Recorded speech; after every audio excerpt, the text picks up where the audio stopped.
Good morning, Bethel University. My name is Jeremy Tice. My wife, Mindy, and I, we're the missionaries in residence here at Bethel, and we also run the Global Engagement Office. The Global Engagement Office it's the World Partners Global Engagement Office now, and we just rebranded it. Our very own Corinne Berlin did that awesome design up there. And so we're located up on the third floor of the Academic Center, and we are there so that we can help you, the student body, proclaim His glory among the nations. Our theme this year for the school is Speak Jesus, and we want to do that with everything we do. And we also want to be able to help you to speak Jesus to the nations, speak Jesus to the lost. Man, I hope fall break was refreshing for you guys. I personally am wiped out. I am tired. Some of you may know, you may not know, that we took a small team of 5 men plus me down into Tennessee, and we met up with a church down there that was connected with a lot of the relief efforts going on in eastern Tennessee for disaster relief after Hurricane Helene. And we left right after classes on Wednesday afternoon and got to the church where we were staying about 3 a.m. Thursday morning. Slept for a bit, and then Thursday morning got back in our van with a trailer full of supplies that we got from up here and went to a distribution center and offloaded all the supplies, and it was pretty incredible. As soon as we offloaded all the supplies and a whole bunch of water, a lot of bottled water, cars started pulling up asking for supplies, and the water that we had just offloaded, we started loading into these cars coming by. So it was like an immediate impact thing from the donations that came up here. And then right after that, we talked with the distribution center about where there's needs, and they directed us a certain direction about 10 minutes further away. And we drove up, and we were all just kind of blown away. We were prepared, but not prepared for seeing the disaster that had happened, with the just sudden floods that happened without warning. A lot of these people, you sit and ask, why didn't you know it was coming? What happened? Because you kind of expect water just to kind of creep up. And they said, well, what happened here was the areas that were holding water all of a sudden just broke, and then you heard a loud gush, and all of a sudden there was 2 feet of water in the house. It was just sudden, wiping things out. And so we went down and found this one house just going from door to door, and there was this elderly gentleman at this house just trying to organize and clean out some things. We asked him, hey, we're 6 guys here volunteering. Do you need some help? And he said, we would love some help. We are so overwhelmed right now. And what ended up happening, he was the brother-in-law of the woman that would be living there, but was living in a shelter at that moment. He shared some of her story with us. A couple of years ago, she lost both of her children due to illness and accident, was taking care of her granddaughter because the other child that she had was a drug addict and was no longer able to take care of this child. Last year, she had some serious health issues, was hospitalized for 28 days. And then a couple of weeks ago, Hurricane Helene hit, wiped out her home. And then the day before we arrived, her husband passed away. And she was living the Job life. It was really, really sad and hard to hear. I think we were somewhat mentally prepared for the physical damages that we were seeing, but it was a little harder to hear the lives of people that were affected by it. So we asked how we can help, and he brought us into the home. This home still had sitting water and mud on the floor. And he had managed, as her brother-in-law, to try and help. He managed to clean out the kitchen area. What was left was the living room and a bedroom. And this was a home that this woman and her husband had lived in for 40 years, and I don't think they had thrown anything away in that time. So they were hoarders, which compounded the issue. You walk in, and it just smelled of mold, the whole house, because water and mud for 2 weeks, and it was enclosed. So we got our masks on, we got our boots on, and these guys worked hard. We cleared out all the furniture from the living room. They had a dump truck there. We were able to load everything onto the dump truck until it was too full, load things to the side, ripped up the carpet. And then in the evening, we asked him, would you like us to come back? Do you need more help? He said, yes, please, definitely. So the next morning, we came back and cleared out the whole bedroom. Now, the men that went with me, they did not want to be recognized this morning. They said this was a service we want to do and we don't want to be recognized about it. So, and if you know of the guys who went, go up to them sometime this week and ask them, hey, how was your weekend?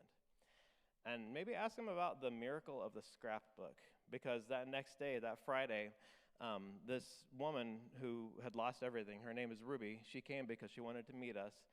And she shared a lot of her story again, talking about the Job life. And at the end, just in tears, she said, this is all horrible, this is terrible, but God. I still want to keep my eyes focused on God. I still want to look to him. I don't understand. I don't know why I've lost everything, why I've had to endure this pain and this suffering, but God. And we stood there and we just said, hey, for something like this, we don't have any words, but we have hugs. Would you be willing to take some hugs? And she just broke down crying, yes, please. So it was really special. We gathered around her and gave her big hugs. And then she said, my one request, everything has to be thrown away. It's all destroyed. It's molded. It's nasty. But if you can, please look for this one scrapbook. Something that was hard for us is actually throwing away all these memorabilia and things that we knew were special to her that were just lost. But she said, if you can find this white scrapbook, it's got photo memories in it and different things, I hope and pray that this thing survived. Find it and don't throw it in the dumpster. And so that was the guys' goal for the morning as we were cleaning everything out, looking for that. So ask them about the miracle of the scrapbook if you see them later today. So I wanted to give you a quick update on that. That was a super last-minute trip that the Global Engagement Office put together, and you can pray for Ruby, the woman of the house that we helped. After that, we went to another home on Saturday and gutted that out, mucking it out. We were all covered in mud, covered in other stuff too, I'm sure, but accomplished cleaning out a whole nother house the next day. It was really an incredible experience going through that.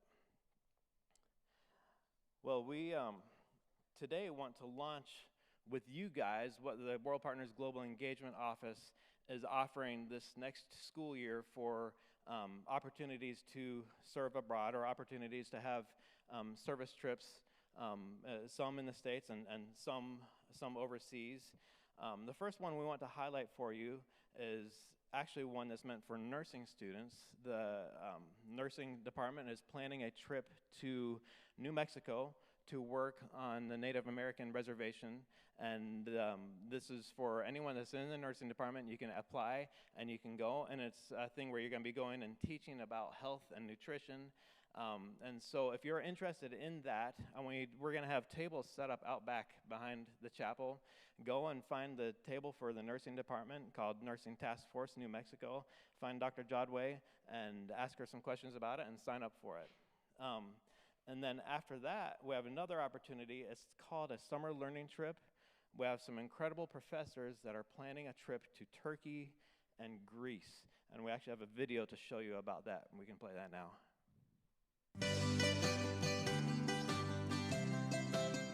Hello, I'm Christian Mihuts, and I'm the resident philosopher at Bethel University. And I'm David McCabe. I teach New Testament and Greek in our Religion and Philosophy department. And we want to invite you on the trip of a lifetime. On May 26th to June 11th, we are going to take you in the pathway of the apostles. We want to take you to biblical Greece and biblical Turkey to experience the world into which and out of which the New Testament writings have been written. We want to bring you to the spaces in which the apostles were performing their ministry, so you can see the world in vivid color and experience the world of the New Testament. Journey with us to the epicenter of ancient thought. Explore Miletus, where early philosophers delved into the mysteries of existence. Experience Athens, the cradle of democracy and the home where Plato and Aristotle crafted the cornerstones of modern education. Reflect with us in Corinth on the profound implications of resurrected bodies. Are you curious about justice or about flourishing and happiness? Travel with us to captivating locations like Delphi, Meteori, Ephesus, to see how the ancients approached these fundamental questions. We want to take you to the locations where the apostles performed their ministry as Christianity is spreading like wildfire in the Roman world. We'll take you to the places where Paul made landfall when he was coming up from Cyprus into Asia Minor. We'll also take you across where what Acts calls the second missionary journey, hitting several of the cities of Corinth and Athens, up to Thessalonica and Philippi. We'll take you to all of the cities of the apocalypse, all 7 cities and more of the book of Revelation to whom John writes, and we'll take you out to the island of Patmos, where you can see the cave where it said that John received his visions of the apocalypse, the images that God has given of hope for the life of the age to come. We'll be staying in 4- and 5-star hotels, eating luxuriant food. We've built in a day trip so you can swim in the crystal blue Aegean Sea and enjoy that experience. We'd like to invite you to engage in a transformative dialogue along the way.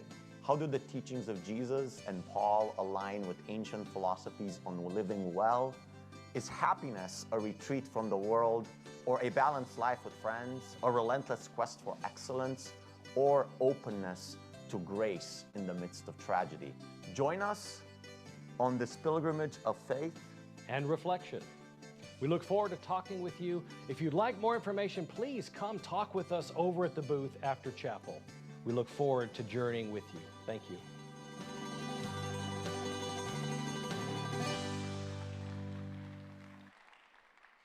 So that is an incredible opportunity. So yeah, make sure to visit their table after chapel if you're interested. The dates are May 26th through June 11. This trip is not only open to all Bethel students, but it's also open to the greater Bethel family. So if you have family or friends that would be interested in doing something like this, please get them the information. They can sign up to go also. This is a learning trip, so you would not raise money for it, and it will cost approximately $5,000 for the trip, plus cost to get to Chicago and back. And you have opportunity to get some school credits for it too.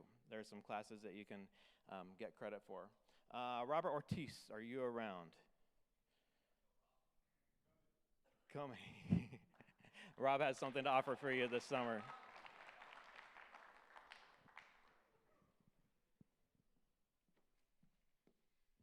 Hey, good morning, you guys. We have an opportunity this summer as well to do something not as extravagant as that, but I would like to go to that trip too. But to take some time going down south into the States, this is a history and heritage trip, and we take an opportunity to travel through the states and visit some of these places and be able to discuss and have an opportunity to just see and understand and really comprehend that time and season in our American history, and have some open dialogue with some people who can help just go through that with you. We have an opportunity to do that. In previous years, this trip has been very low-cost trip, and so we were willing to talk through some of that as well for some of the students. We're also looking into this being a trip that might be accredited as well. So this is an opportunity. It will be set in May as well. So the end of the semester following in May. There are more details to come. You can come and have an opportunity to come and talk with me about it. After chapel, I will also be out there on that the table setting. So there you go. Thank you, Rob.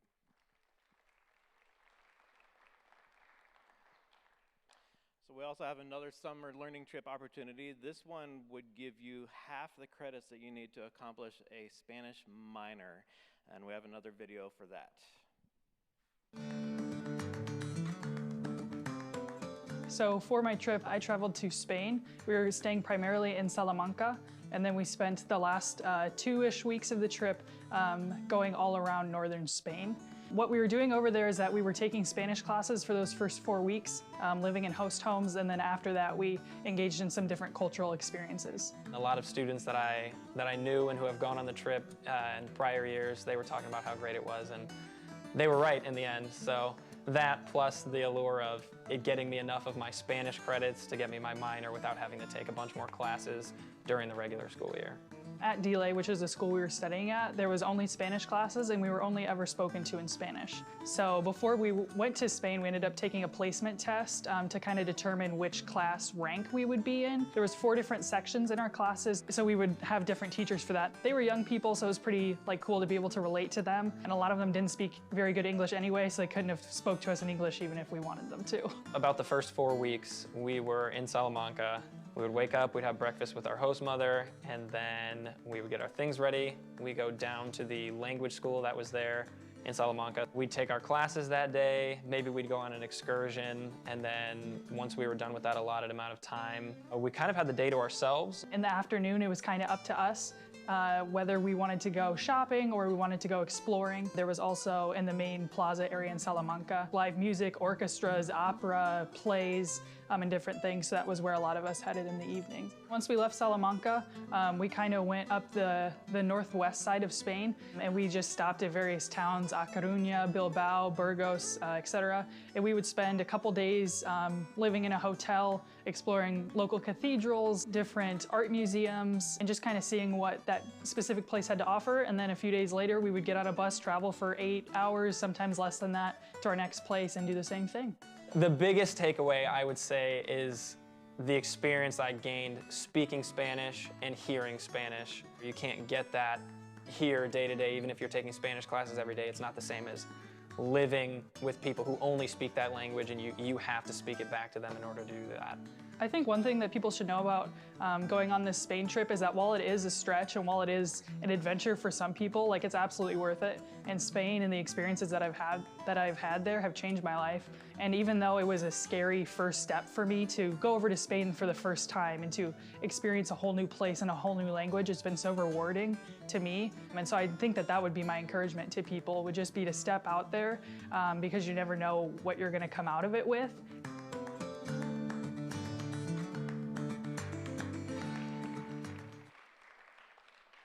And for this trip, you do not have to be a Spanish minor to do this. If you can just have an interest in Spain and have an interest in the Spanish language, I encourage you to check it out. It's a great opportunity. We need at least 8 students for this trip to make it happen, and so really take advantage of it. Another great opportunity. This one will be about $7,000. Take a deep breath. It's all right. It'll work. Another opportunity for the World Partners Global Engagement Office, what we're offering is, it's called Missional Internships, and we have another promo video for that.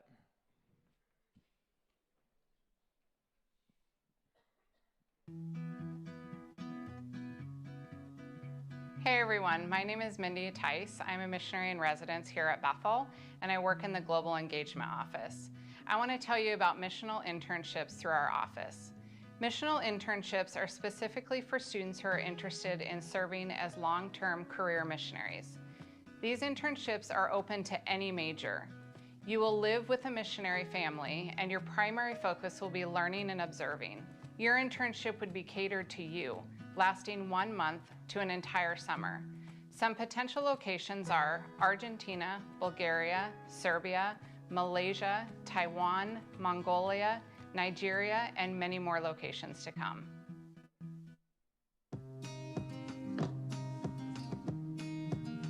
So the internships are set up where you're put with a host family who works through World Partners.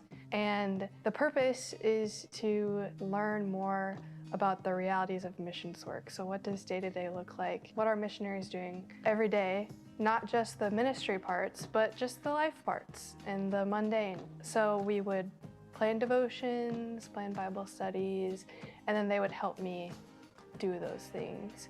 One highlight of my time was just seeing the smiles on the kids' faces. They haven't seen a lot of people outside of their community coming in and interacting with them and getting to know them. I think just seeing the realization on their faces that somebody from the outside cares about me and wants me to learn and, you know, wants to love me well, that was the biggest highlight I could ask for.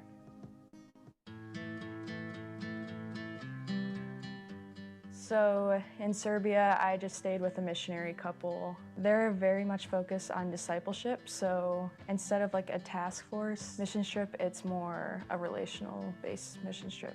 So they spend a lot of their time trying to be intentional and finding ways to connect with people in the community. Each day you wake up, you pray about it. It was actually such a God thing, seeing how art could be used in that way.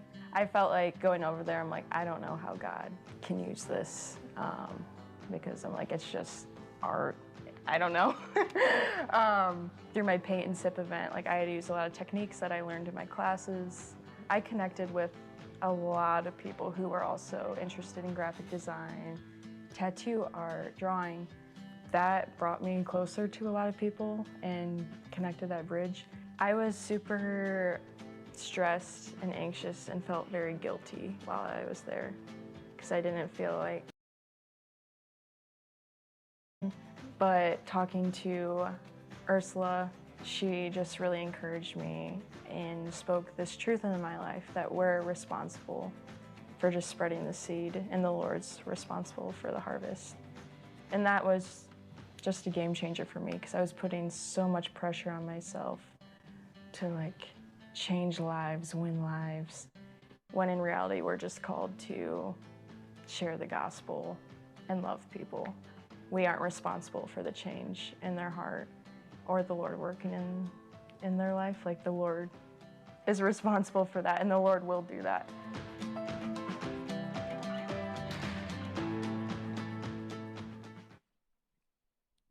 So another great opportunity.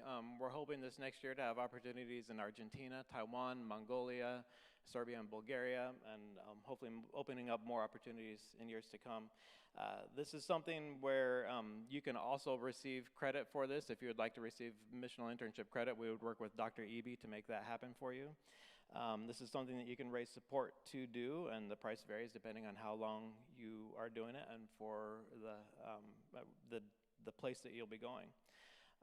Another opportunity that we have is for semester abroads. We would love to send a group of 4 students every spring to South Africa, and then 1 student.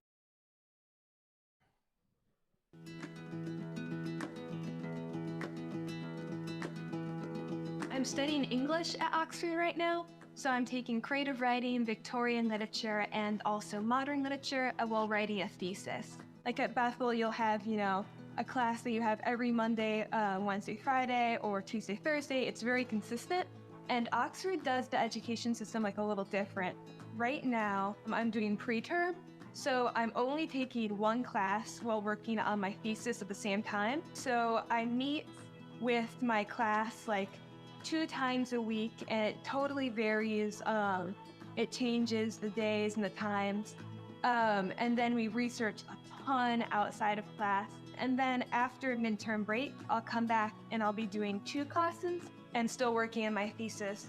One of the most fun things that we've done is go punting, which is, it's like a little boat and you're on a river and you use like this gigantic metal pole to like push the boat along the river bottom, and like you steer the pole to like change directions. And like it's actually apparently like a really big tradition at like Oxford and Cambridge. It's really big there, and just like not even something I would could really imagine doing, but it was really fun and kind of cool to plug into like an Oxford tradition.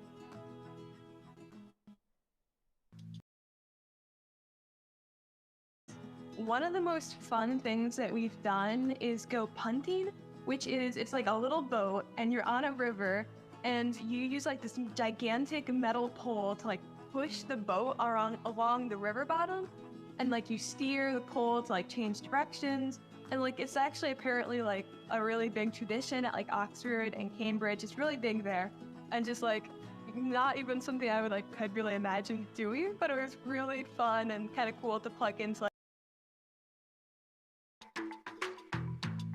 I was in South Africa with a team of 4 Bethel students, and we lived in a South African host home, and we did a ministry internship together every day with Bible study, devotional. We volunteered at youth groups, and we just got to live in community and with other South Africans. So the first 6 weeks, we had host parents who kind of guided us. And then for the second half of the trip, that was a little bit more independent. So we didn't have ministry classes anymore. We were just working on our own schoolwork from Bethel. And then we got assigned to different places. So we still would work with different youth groups and camps and different things like that. One of the most memorable experiences was working at a camp for kids. We specifically were not allowed to talk about faith at all. I just was nervous about what that was gonna look like, how we were gonna bond with the kids with a language barrier. And so that was the first time that I started to realize that ministry can just be loving on people and having fun with kids and just sharing life.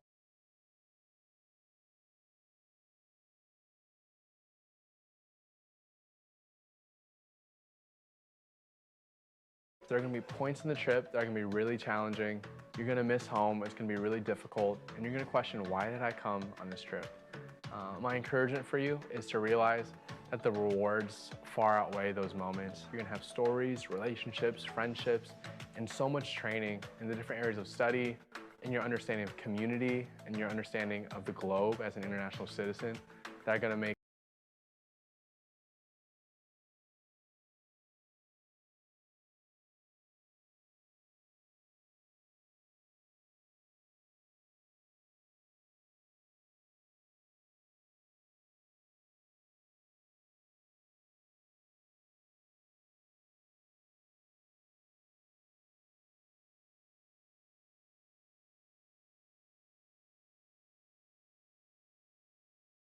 video for that too.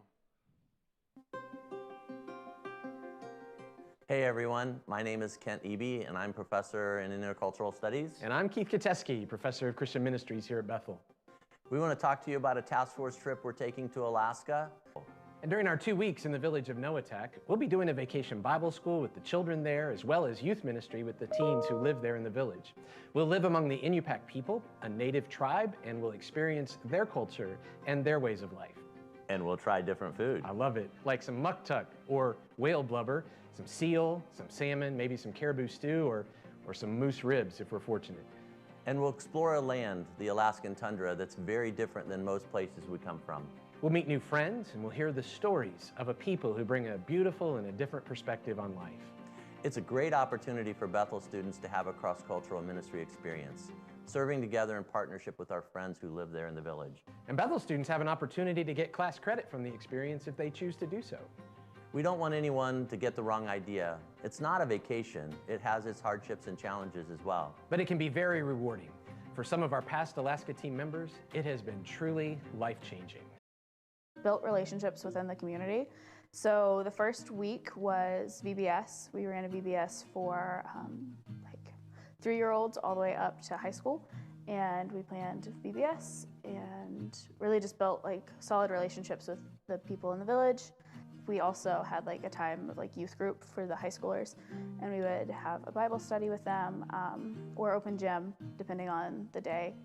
They wanted us to like just hang out and be with them. We would just do whatever, walk around the village and just hang out with people and share the love of Jesus that way. Most of our team was introverts, and we had a few extroverts, so it was really cool to see how we were like having time to like relax throughout our day and still like be able to pour into people. After that, we would typically have lunch, and that first week we planned for VBS after lunch. After planning for VBS, we basically walked over to the church and got ready for VBS, had VBS, dinner, youth group, and then we would stay out in the community riding Hondas or Snow-Goes. The highlight of at least my time there was just seeing the relationships that the team had, and then like having just such a close relationship with our team. I actually didn't know anyone going in. Now, some of these people on the team are like my best friends. So I actually went on the trip as an American Sign Language major and only American Sign Language, and kind of felt God saying, you know, you're not supposed to be doing this. Yes, you love the deaf community and I want you to still love on them, but I have a bigger plan for you. But it just didn't feel right to do sign language anymore, even though I still love the deaf community. I am going to occupational therapy school because of Alaska, and just God being like, hey, I want you to change. I want you to trust me and abide.